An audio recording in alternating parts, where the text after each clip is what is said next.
చేమలక్కయ్య alias చామలక్కయ్య పాపం ఏదో కొత్తగా అధికార ప్రతినిధి పదవి ఇచ్చారు కదా అని చెప్పేసి ఎగిరెగిరి ఏదో వచ్చి నిన్ను నిరూపించుకోవాలని చెప్పేసి వీడియోలు చేయడం కాదు. అందులో ఉన్న సబ్జెక్ట్ ఏంది, మనం మాట్లాడే దాని మీద ఎంతవరకు వ్యాలిడేషన్ ఉంటుంది అనేది కూడా చూసుకొని మాట్లాడాలి చామలక్క, లేకపోతే పరువు పోద్ది. మేమేదో చాలా ఆనందంగా నీ ఐరన్ లెగ్ నువ్వు ప్రచారం చేసిన ప్రతి చోట ఓడిపోయింది, ఇలాగే నువ్వు 10 కాలాలు చల్లగా ఉండి అదే పార్టీలో ప్రచారం చేసుకుంటూ ఉండాలని మేము కూడా ఎక్స్పెక్ట్ చేస్తున్నాం. నిన్ను ఏదో టార్గెట్ చేయాలని ఎక్స్పెక్ట్ చేయట్లేదు.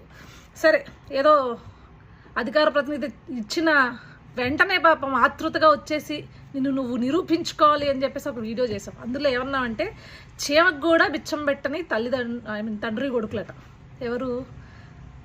అదెవరో తెలుసా?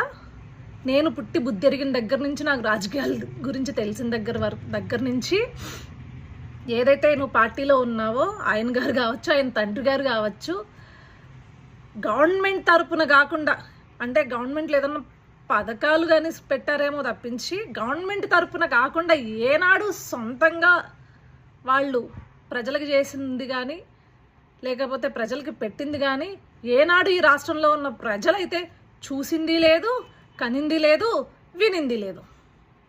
కానీ ఇక్కడికి వచ్చేసరికి నారా భువనేశ్వరి గారి ఆధ్వర్యంలో ఎన్టీఆర్ ట్రస్ట్ ద్వారా ప్రతి ఏటా కొన్ని వందల వేల జీవితాలు బాగుపడుతున్నాయి. ఎన్టీఆర్ ట్రస్ట్ ద్వారా చదువు చెప్పిస్తున్నారు చదువుకోలేని పిల్లలకి.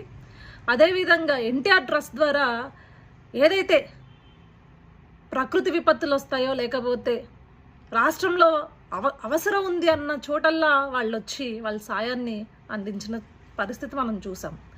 ఏదో మనకు అధికార ప్రతినిధి ఇచ్చారు, ఇష్టం వచ్చినట్లు రాజకీయాలు తెలియకపోయినా మనకి శుద్ధమైన పుట్టకతో వచ్చిన వాక్శుద్ధి ఉంది కాబట్టి మాట్లాడేస్తే జనాలు నమ్మేస్తారు అని చెప్పేసి సాగదీసుకుంటూ అచ్చ తెలుగులో మాట్లాడుతున్నట్లు కనుక ఏదో కటింగులు ఇచ్చావనుకో, ఇలానే నువ్వు ఇవ్వాలి. ఎందుకంటే నువ్వు పిట్ట కథలు చెప్పినప్పుడు 11కి వచ్చాయి, నువ్వు ఇలానే వాక్కుంటా పోతే ఇంకొకటి వస్తుంది, ఆ పక్కన 11 పక్కన ఒకటి పోతే ఇంకొకటి వస్తుంది.